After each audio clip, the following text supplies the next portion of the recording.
Pinatatawag ng China ang ambassador ng Pilipinas sa Beijing. Hindi kasi nila nagustuhan ang pagbati ni Pangulong Marcos sa bagong Pangulo ng Taiwan. Nasa frontline ng balitang yan si Camille Samonte. Nagbunyi ang Taiwan sa bago nilang presidente. Wagi si Lai Ching-te na miyembro ng ruling Democratic Progressive Party. Sa May 20, opisyal na uupo sa pwesto si Lai. Si Lai ang sumusunod sa yapak na kapartido niyang si Tsai Ing-wen na tinik sa lalamunan ng China.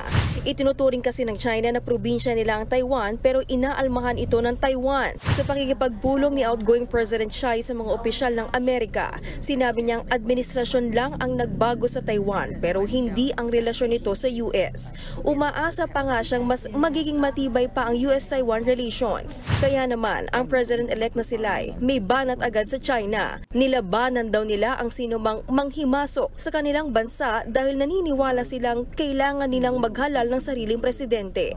Hindi naman daw sila nagsisimula ng gulo. Gusto lang nilang panatilihin ang demokrasya. Si Pangulong Bongbong Marcos kinongratulate ang bagong presidente ng Taiwan pero hindi yan nagustuhan ng China. Kaya pinapatawag nila si Philippine Ambassador to Beijing Jaime Flor Cruz.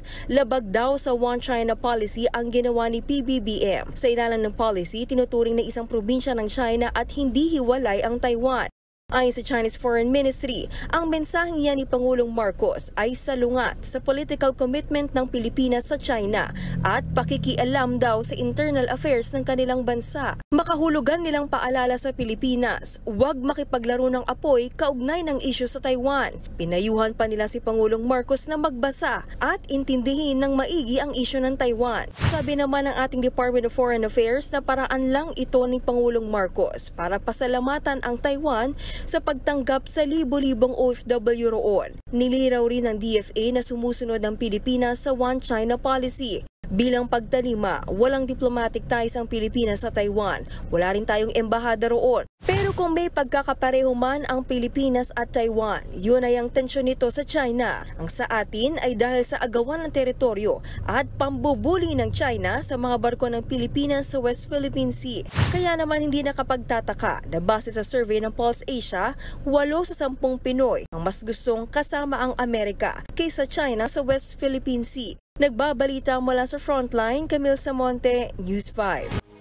Mga kapatid, Mean Los Baños po, huwag magpahuli sa mga balita at impormasyong dapat ninyong malaman. Para sa mas malawak na balitaan at diskusyon, mag-follow at mag-subscribe sa social media pages ng News 5.